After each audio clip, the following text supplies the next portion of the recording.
Dr. Prasad Sundararajan, a gold medalist from University of Kerala, is a researcher and trainer in mystic leadership and creative analytical methods. He has authored 4 books named Organization Entelechy, Missing Engines of Management Education, The Master Thief, Stealing Sources Inside, and The 9 Mental Traps. Now, I request Dr. Prasad Sundararajan to kindly deliver the keynote address on the mystic leader. My dear students, friends, the delegates for the global conference, distinguished faculty members from the University of Southampton, my colleague faculty members, and the respected dignitaries of the dais. Just put the title Mystic Leader. The mystic leader, that's all. There will not be much slides. I think I am proposing a rather new perspective on leadership. There are all kinds of possible, probable vantage points to look at leadership. I have this much thick book edited by Nitin Noria on leadership research and literature. So I have been involved in understanding whatever we name as mystic, maybe for the last 20-25 years.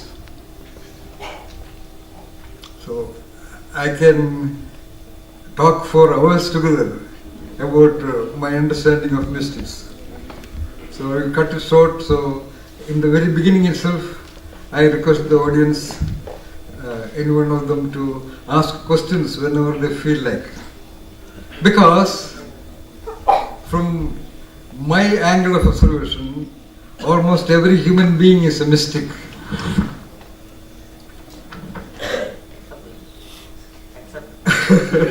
Yeah, because whatever the mystics demonstrate or manifest as their characteristics, their expressions, their responses to situations, their behaviors, their actions, their ways of relationships, they are all accessible or available to every other human being also.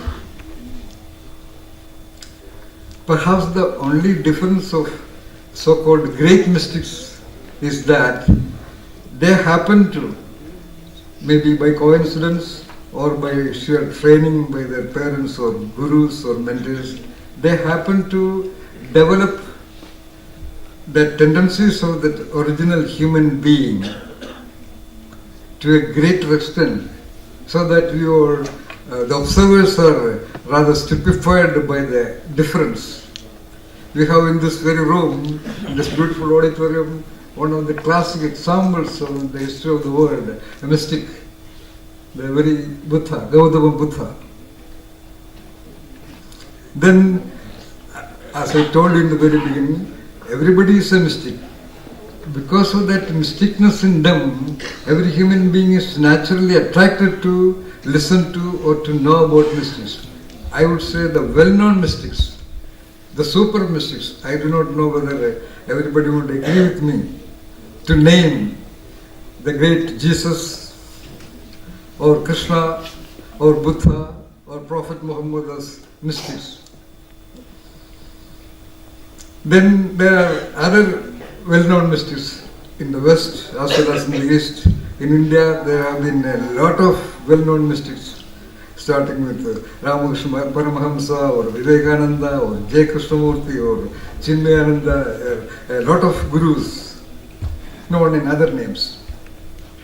So why normal human beings are attracted to these mystics? Because of that mysticness already present in them. That's what I said. Mystic is something very simple.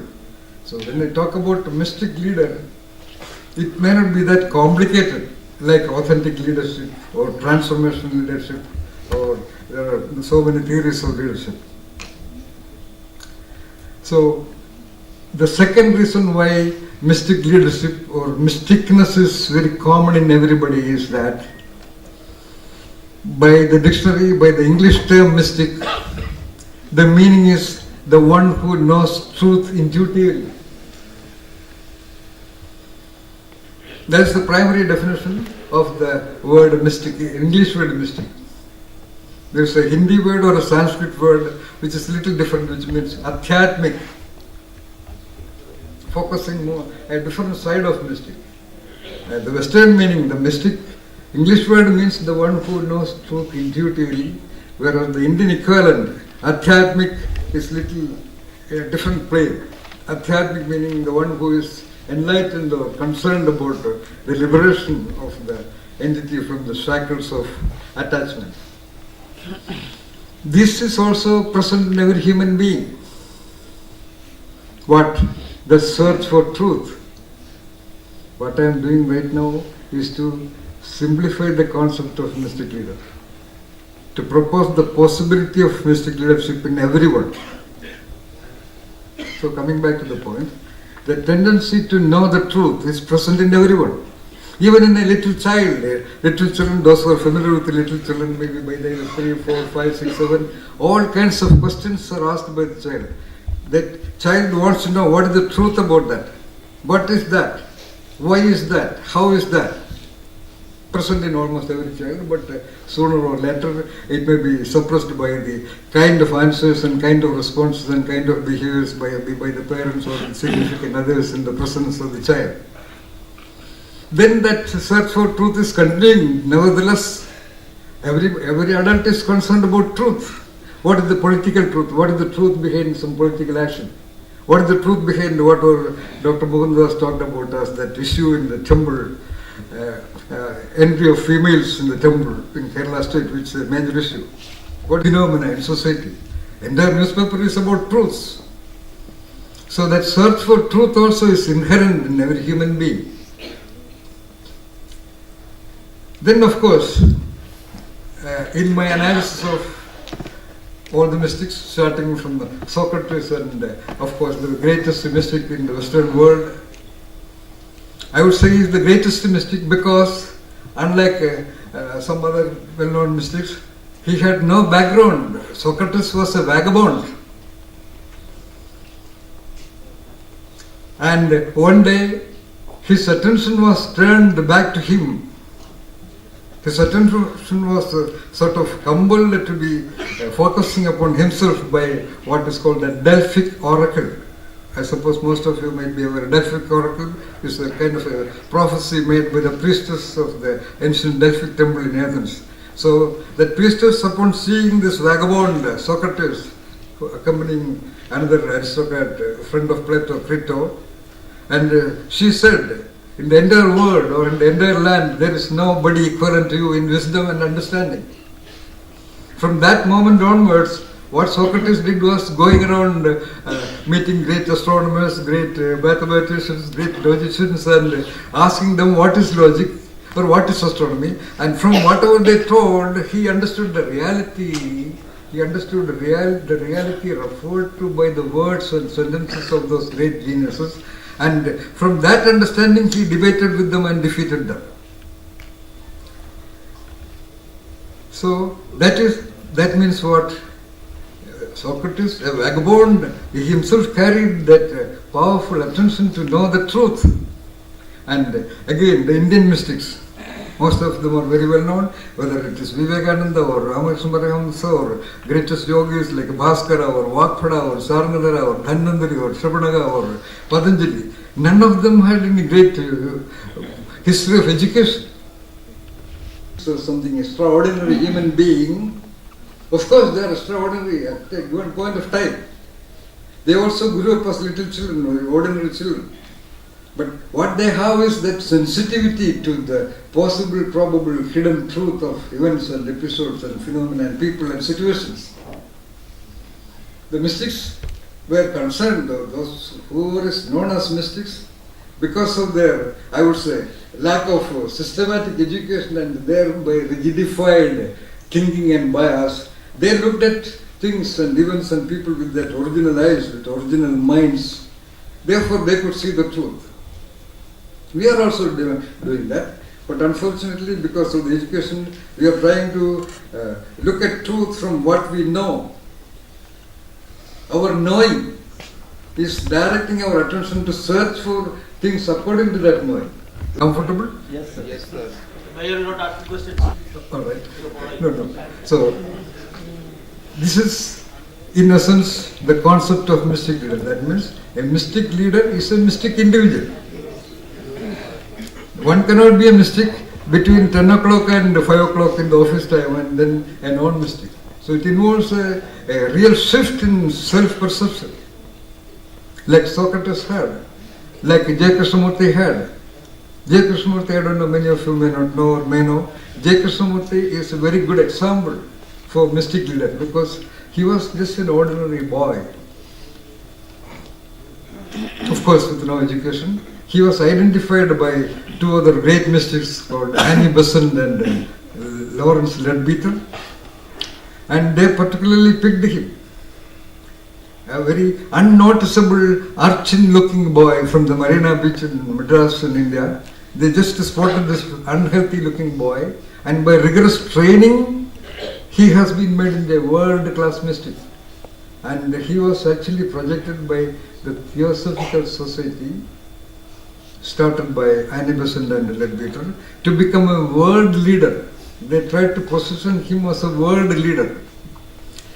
And he tried to do that, but let us say by chance factors, it is also possible that a mystic, by the time you become a mystic, as I told you, mystics will be sensitive to the truth, and you cannot be sensitive to certain truths and insensitive to other kinds of truths. So naturally your attention to know the truth is very likely to be directed to oneself also. So when you try to see the truth of oneself, then you become that wonderful human being, an authentic human being, a great human being, with whatever ideas Dr. Das also said, capable of that wonderful levels. At that time, a mystic, at least 50% of the mystics are likely to be disinterested in holding possessions or gathering money. They are very likely to be uninterested in fame, recognition, money, possession, etc. So that's what happened to J. Krishnamurti. So even when the entire world wanted J. Krishnamurti become a leader, he said, I am not interested, and he resigned from the leadership position of the organization also. So that could be one reason why, as I interacted with many senior managers having good knowledge in Gita or Quran or Bible or many of the spiritual literature of India, the Upanishads and the Vedas, or the Tibetan Buddhism or the Tao of China or the Zen of Japan, they all were having an apprehension that they were rather afraid that they may become detached from organization and all that. But that's a fear. You can choose. When you understand you are much more eligible to become a leader. Like Plato said, only philosophers are eligible to be kings.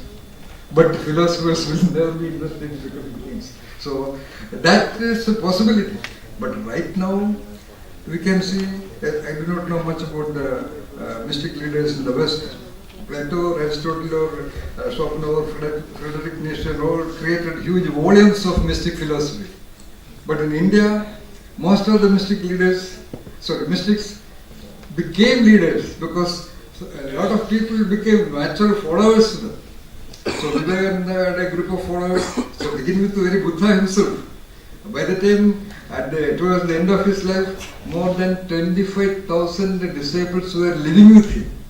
Disciples, I just use the word, followers, or people were living with him, waiting for his instructions to do whatever they wanted to do. He, along with Emperor Asoka, or rather Emperor Asoka, again, a pure mystic only, but he was an emperor. I would say King Vikramaditya also was a great mystic. He appreciated great mystics, and he had the top 9 geniuses living with him in the palace.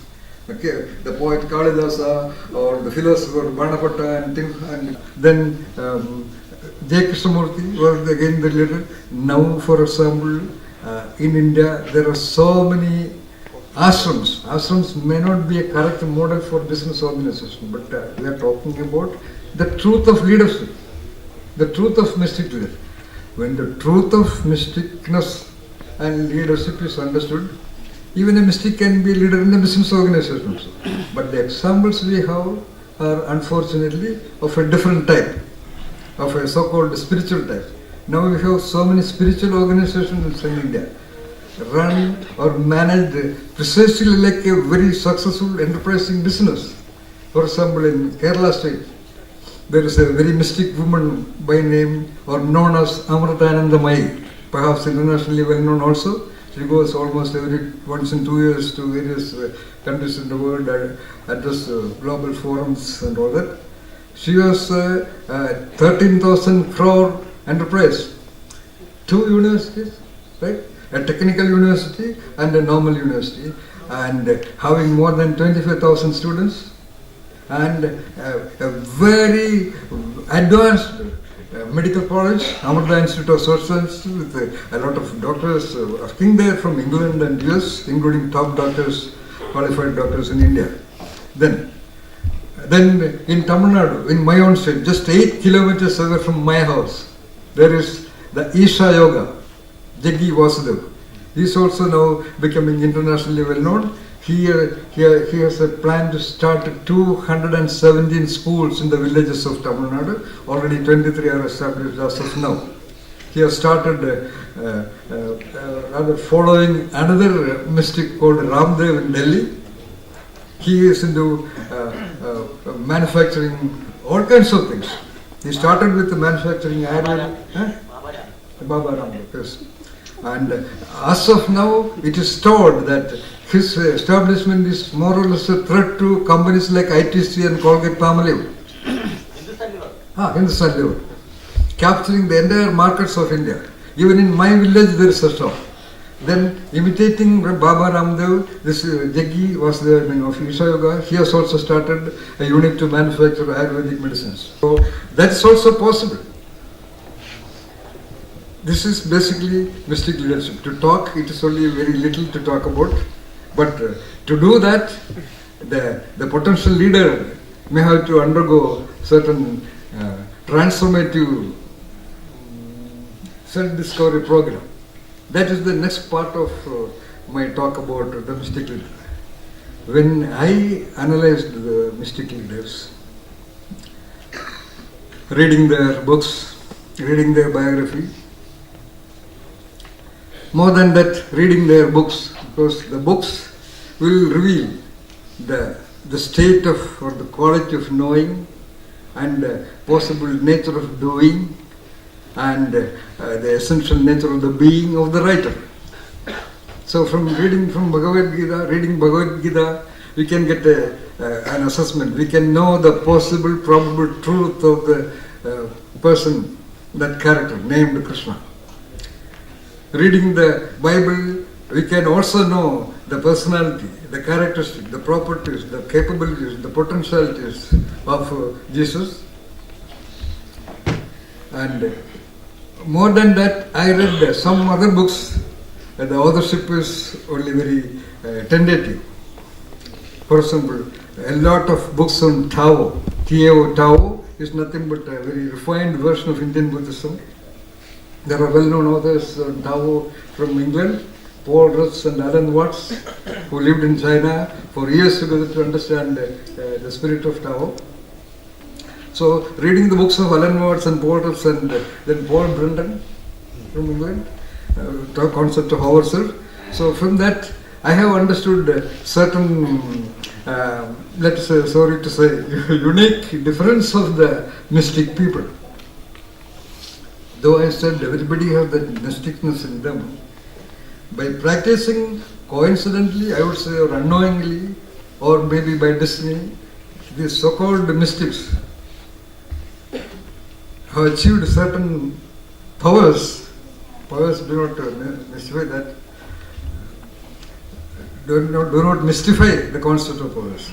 One is that they have certain, let's say, if we have the 5 basic components of the human entity: the body, then the mind, intelligence or knowledge, not necessarily knowledge in chemistry, physics, that intelligence, then intellect referring to the power of observation, attention, cognition, thinking, imagination, visualization.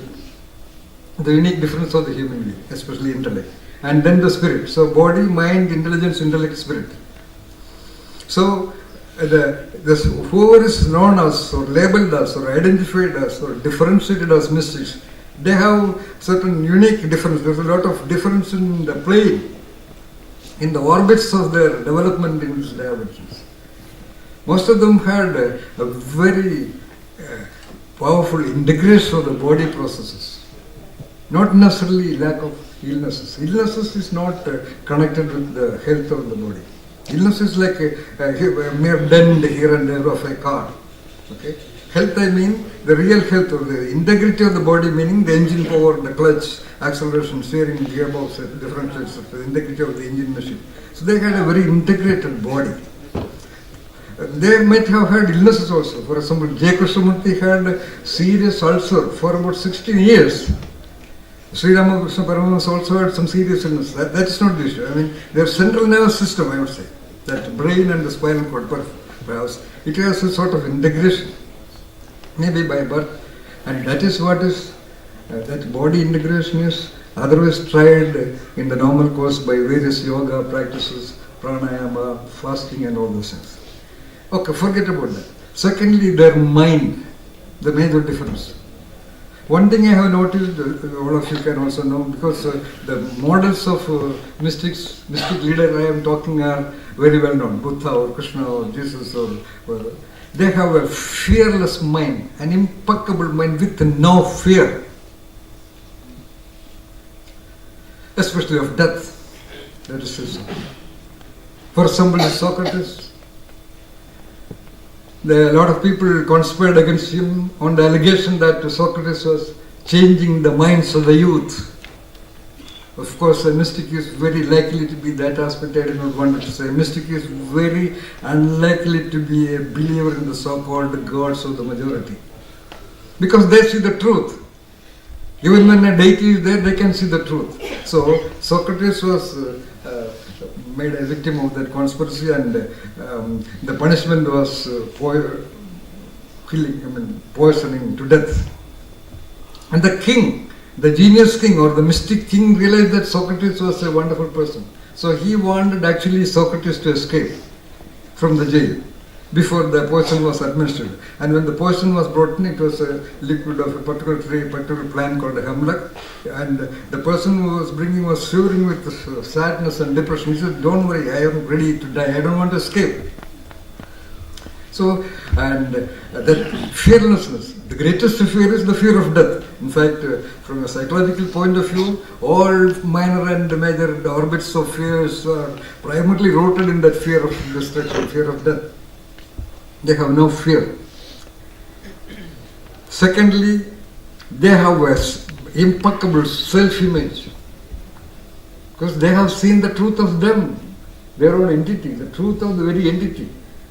When they saw the truth of the universe, when they saw the truth of the birds and the plants and the properties, when they saw the truth of the arrangement of the constellations in the distant sky without any telescope or radar, they could see the truth of themselves also. Because being naturally sensitive, okay, then that is because of their other two properties called extreme sensitivity.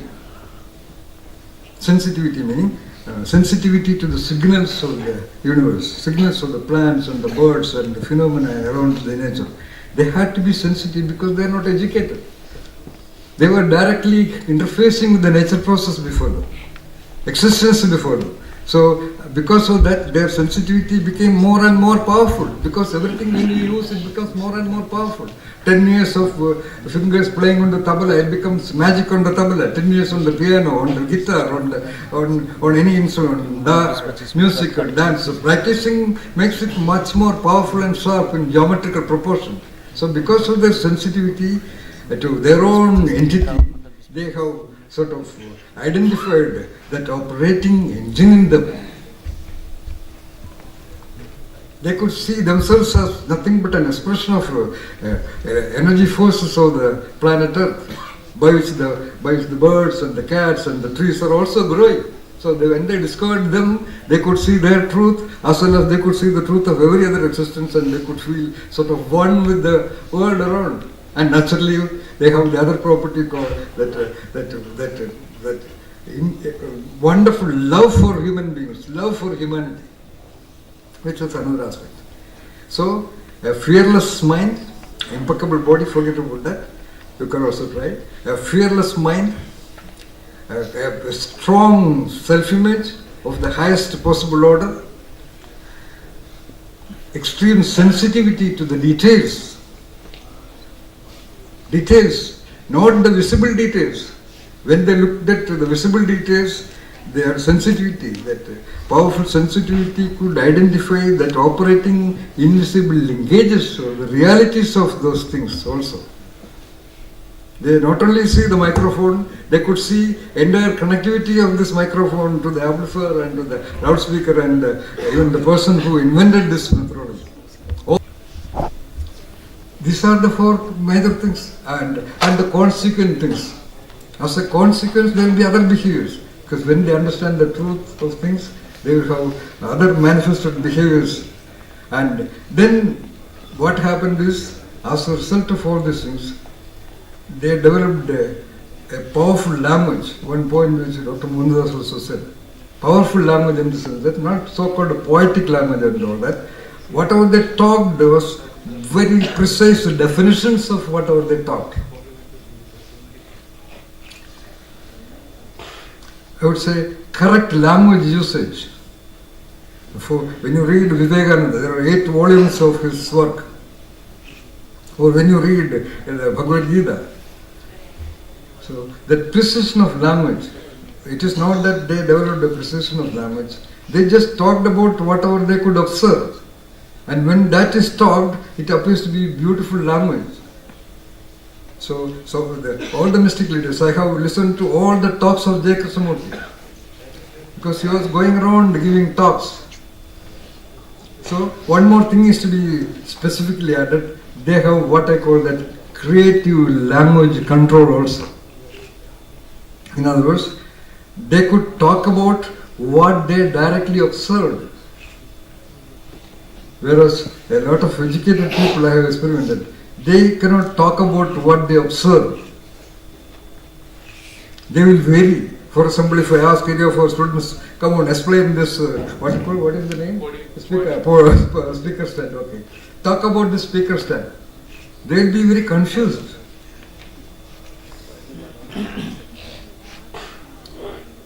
They do not know where to begin, what to talk about this, how to begin, what exactly. About quantitative methods or corporate strategy or organization behavior or statistics and so on and so forth. So that's what I call the creative language. That means they can describe or they can report the observed realities of whatever they are talking about. So these are what they call competencies of the mystics, very simple, which is there with every human being.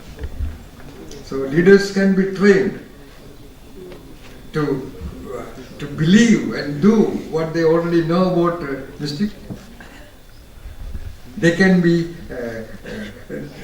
invited to focus attention on the so-called theory of motivation, which is very universal. Everyone wants to have that from basic drives to finally that self-realization connected with the universe. Naturally, because human being is an expression of the universe process only, like a cat or a tree or a bird. So they must inevitably get connected beyond them, provided they have to focus their attention on that. It's only a matter of, according to me, focusing attention on or understanding what they already know, rather than talking about it, rather than limiting their attention just by knowing what they know. Any questions? So now I told you on behalf of that mystic understanding of mystics, I told you that freedom of mind, or rather that fearless mind. Why many people, despite clear knowledge, despite clear understanding about the mystic perspectives of one or more of the mystic leaders, I mean, why they are not able to translate that knowing into their being or into their doing is actually because of what we call certain mental blocks.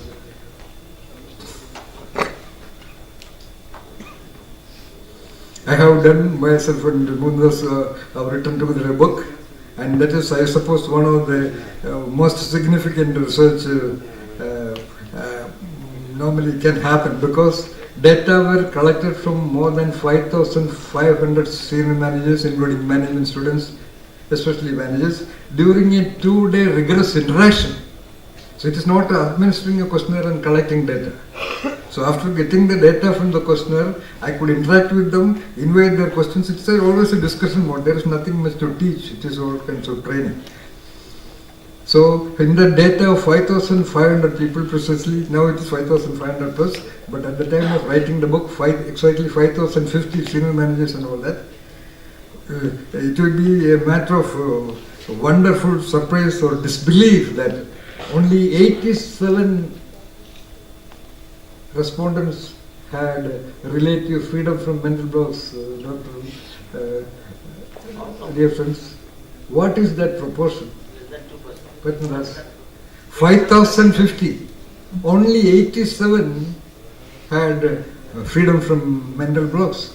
And that questionnaire, I would like to talk. It's a very standardized questionnaire developed by my own doctoral guide, Dr. Pradeep Khandwala, based on series of, that questionnaire started with 420 items, repeat iterations, principal component analysis and all that. For example, if I get a score pattern of a person, even without seeing him, I can even describe his body.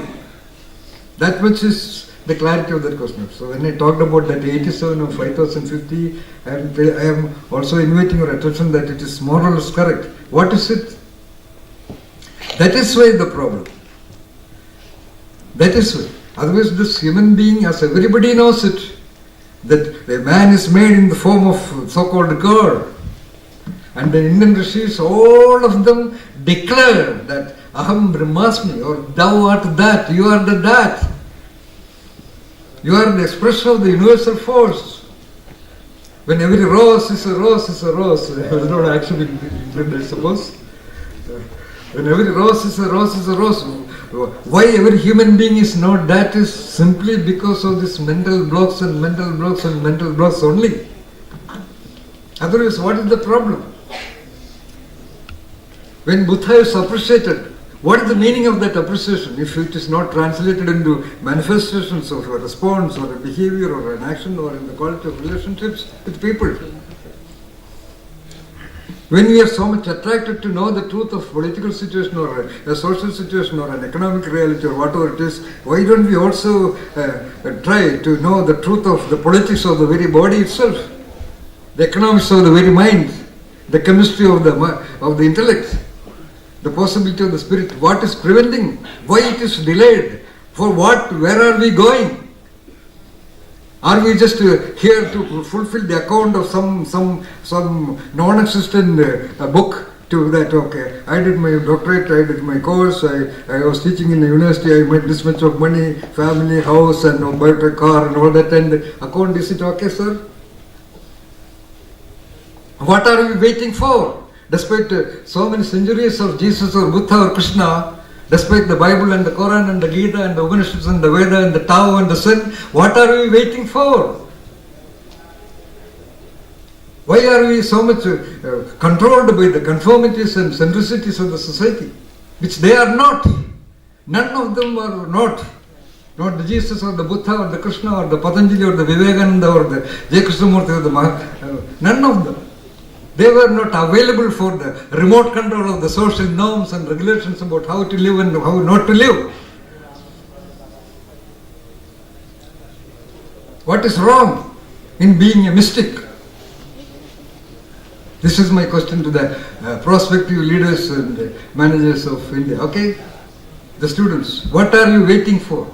Spend the time to know. When you spend so much of hours in your life to learn this chemistry and physics or quantitative techniques and all these things, okay, beautiful, because it's a system.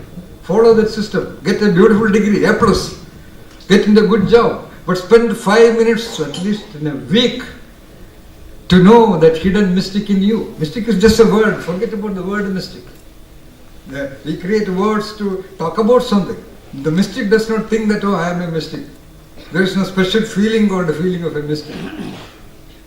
There is no special feeling. All these words are just for the convenience of other people to talk about.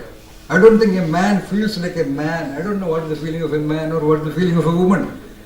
What you feel is the feeling, but it is named the feeling of a man, that's all. They name the feeling of a mother. I don't know what is the special feeling called a mother. It's all by words. Similarly, mystic is just a word, but understand the engines that work in a mystic, in a human being. How that fearlessness, how that sheer belief in the self,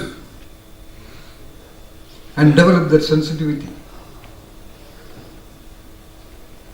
Is it all right? Yes.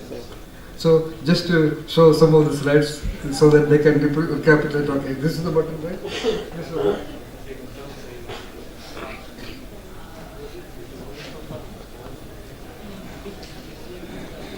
Only PPT. This is the same thing which I taught.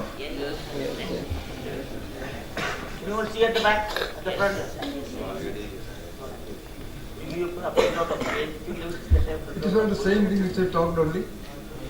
Entelechy is a unique word. Entelechy is a beautiful word. Entelechy meaning identifying the potential and developing it. The single word is a beautiful word, therefore it is perfect. It is not a...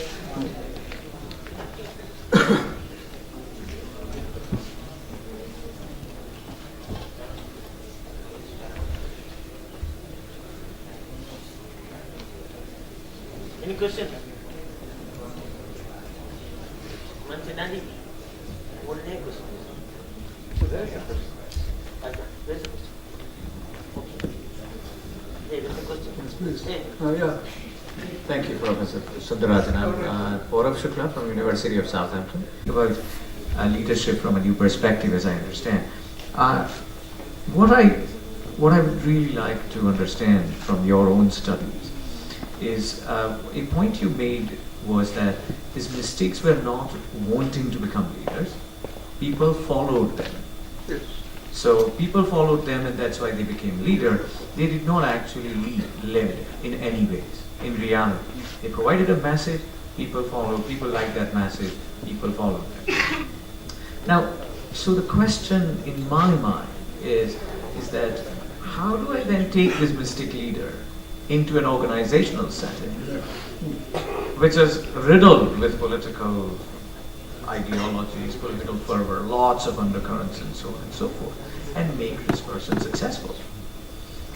And a further question to that is, so how is this mystic leader then any different from what we have called a heroic leadership? A heroic leadership, following a hero and all that, which has been debunked in the latest organizational leadership literature. So, two particular questions. One being, how do you take this mystic leader in an organization and make them successful? And the second being, how different it is from a heroic leadership, following a person. Beautiful. So-called mystic leaders, he said very truly, which I also mentioned, they did not create an organization to lead them. Those human beings, those audiences got attracted to their message and they followed him. They were sort of disciples. Agreed. But I talked about the basic competency pattern of that individual who is named or labeled the mystic. That competencies can be developed by organization leaders or prospective leaders in the organization. That competencies, which I have sort of analyzed by from the work and biography, that fearlessness of the mind, okay, that impeccable self. Another 15 minutes, sir. No, it is over. 2 more minutes. No, it is over. Okay. All right. So you are very right, sir. Very right. Thirdly, when I am right, the book on mystic leadership is almost ready. I interviewed a lot of CEOs and all that. They mentioned the same point. We are constrained. We are all aware. But we have a lot of political constraints, economic constraints, and the board of governors, they all are wanting something else. I should agree. But why not be a mystic in your responses, in your behaviors? Why don't you manifest in your life and in your work and in your relationships? That's all. Okay. It is the samples of mystics. I don't think Buddha was considered a hero or anything like that. Or I do not know about what heroic leadership is about. The heroes, historical heroes, they are not normally described for that mysticness, the spiritual tuning of them. I just only talked about the major things. They all were in tune with the universe forces because, as I said, they understood their existence. That was the beginning. That they were in tune with their so-called original mind, totally freewheeling natural mind. They were all uneducated.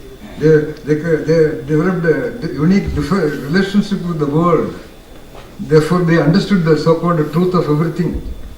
So that is the type of mystic leaders I refer to.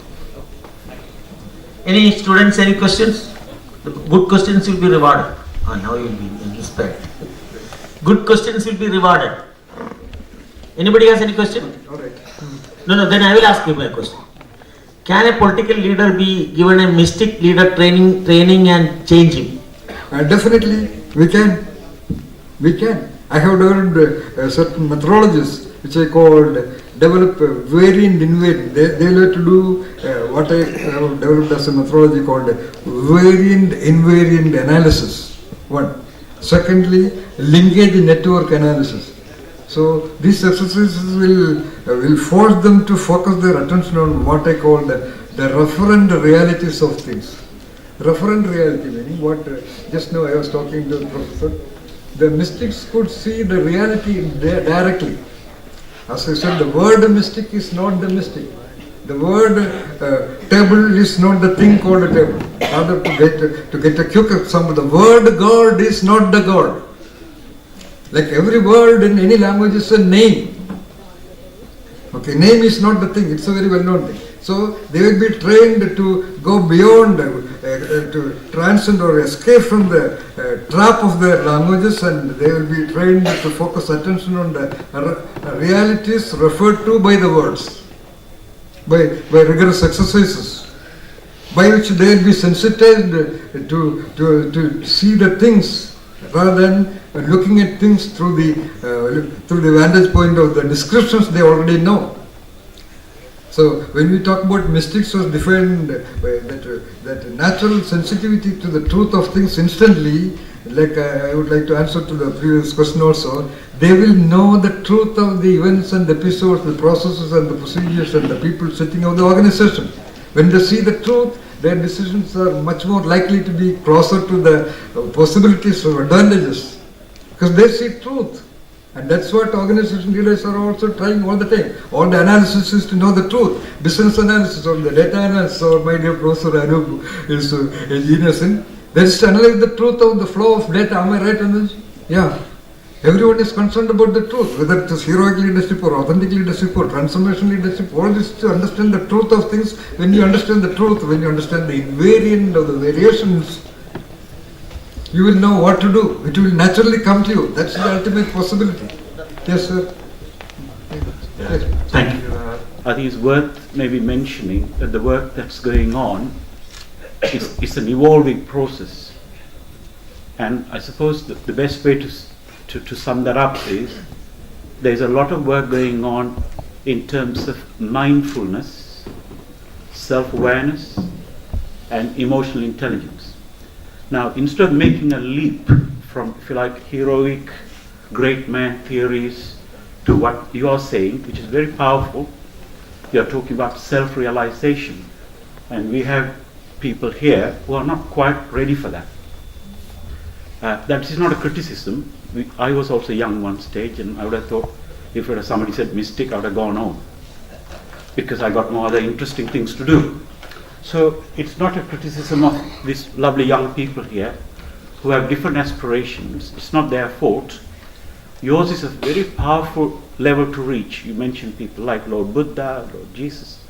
What I would say is not to say you can't aim for that, but also my colleague just then said quite rightly, look, there has been those theories and organizations are cutthroat, all those toxic stuff going on. Yes. However, the positive side is, all I would say to you is the work that's going on in terms of mindfulness and self-awareness, emotional intelligence is very powerful. It's not quite where you are aiming for, but I would say on a positive side, maybe we should be pleased that those are the sort of things maybe in lots of the MBA classes now across the world, there's lots of emphasis in terms of emotional intelligence, well-being, and also mindfulness. So we should not become too depressed saying, can we all become Lord Jesus or Lord Buddha? But maybe with the things that you are saying, we can make moves, and I know my colleague will be touching on some of the practical aspects later on. So I hope that helps in answering the question. I use them also in training. Teaching can be done on a subject matter like chemistry or physics, or you can teach a recipe. But cooking needs training. So training can be done only maximum. I think the ideal number of training is what, sir? What is the ideal number of trainees in a training program? Huh? No, sir. Just one. Real one. That is the real training. So I have in my last 20 years, when you talked about young people, sir, I have trained more than about 18, 19 people, young people in the last 20 years. Over a period of 1 year and 2 years like that, they will be with me. And all the 18 of them, every one of them, they actually came to me for training because they had no job. And I was an unknown person. And their parents brought them, or they came there to spend their time, and all the 18 are in top positions in the world, which they could otherwise never dream. And they are all noted for their speciality. And they are all masters in most of the Vedas and Upanishads, or especially I focus on Zen of Japan and Tao. They are all, it's possible, sir. But of course, never in a classroom. There is no doubt about that. Both of you are right, no doubt about that. So it can be done only, as I said, in a training program, we can be maximum 9. That's all. Yes. Professor Sundararajan, I think it was very inspiring and hugely motivating. And I was listening to all of the points that you mentioned. And I have picked up one, and that is not a question. I want to really transform this question to our students. Because you made a point, an observation, a very interesting observation of being fearless. A fearless mind is very important, I think. So, in terms of leadership, if everyone thinks and acts the same, it's not, there is leadership. I think I would also quote Swami Vivekananda, who talked about education. I think his argument was that, his point was, education is the manifestation of knowledge that is already in man. Everyone has that knowledge or education. I believe leadership is also there in everyone. But that's not coming out because everyone there's only very few who are thinking differently, who also want to really see the actions differently, who also want to see the goals achieved differently. So because in this community, when we have the vast majority are students who are going to be the leaders. I am challenging you, how many of you are going to be the leaders of tomorrow? I have a question. So I think that attribute, that trait would come out once you start to express yourself without any fear in mind. So that means, regardless of any, you can start asking questions. A questioning mind is very, very good. The way, because it is very difficult, it's extremely difficult to ask a question. That's why I'm not asking you a question. It is extremely difficult to ask a question because phrasing a question requires thinking, and it also requires certain organization, right? You have to organize your thoughts into a kind of, and you have to give a structure. So my fellow students, fellow leaders, I have a challenge to you. If any of you have thought differently about this interesting presentation, please ask a question to Professor Sundararajan. Beautiful. Wow, look at that. Beautiful, Professor. Actually, in fact, the essence of creativity is in asking questions. So, Newton had only a question, why things fall. In fact, Harvard Business School, I don't know whether Southampton School also doing training in Socratic thinking, Socratic questions. Sir, as a mystic leader is a mystic individual, Yes. and every individual has some potential, and every individual has some mystic in his inner heart. Then how can we take out this from our inner heart? Yeah, that's a beautiful question. A beautiful question. You are talking about the training. That's what the professor also asked. We need that rigorous training for some time. It is like learning to, it is like any learning. You know, it was not easy to be on the bicycle. When we are on the bicycle, we fell down, we had injuries. Or when we play the guitar to begin with, we cannot get the strings properly, the violin bow is not properly. So, how do you learn violin? You behaved with the violin for some time.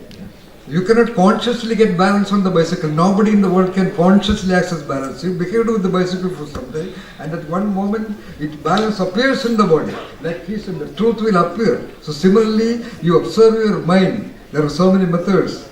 Okay, lot of sort of, we can do even meditation or incubation or do pranayama with understanding. What is pranayama? One of the key activities of the entity. So what is pranayama? Doing or exercising that activity of the entity. You are controlling that activity by which you are likely to get access on that human entity. Then you will know, focusing attention on your own mind. That's what Professor said, mindfulness. To develop that mindfulness, I said that 5 minutes you spend on yourself. Write a diary at least about what do you think about everything. What all things you noticed. Analyze your own language. Analyze your own well-known truth. Don't try to seek for something very new also. Like Dr. Padmadas said, that is a much advanced. Try to verify what you already know. Then you will get more and more knowledge about it. Otherwise, most of the knowledges are actually duplicated from the environment, unknowingly. Nothing wrong about duplication because human beings are the predicament to learn everything. The cat doesn't have to learn.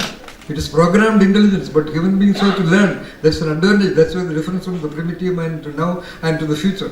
So develop that possibility. Don't wait for that. Very good. I want to tell truth intuitively, but I want to know that can intuitions come through training?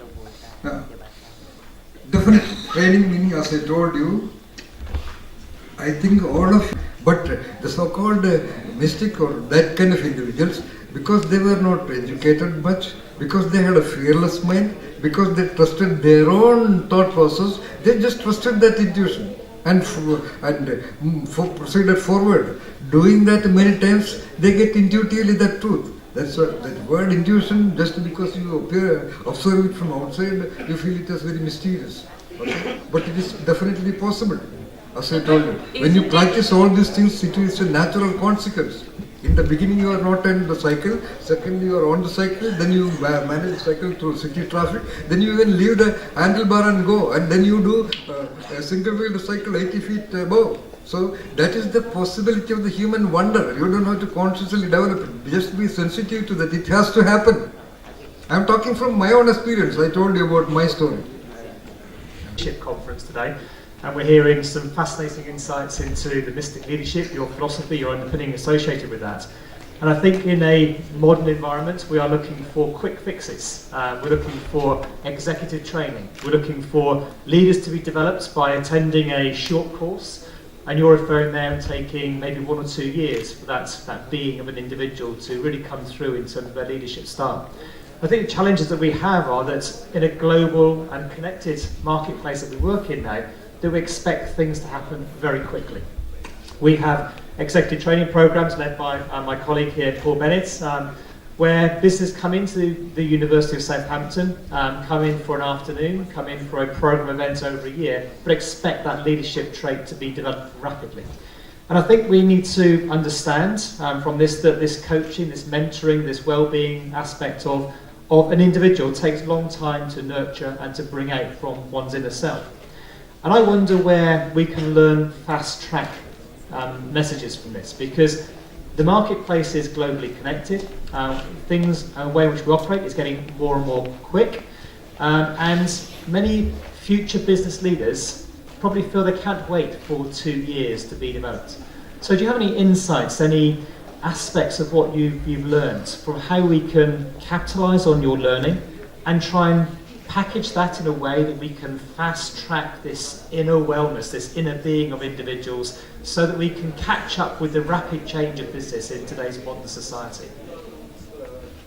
Actually, no, sir. Perform. We can cook fast by pressure cookers. We can achieve speed by increasing the speed of the jet engines. We have internet and all these things. But when you talk about this fast track, actually, has it contributed to the development of the economy of the world?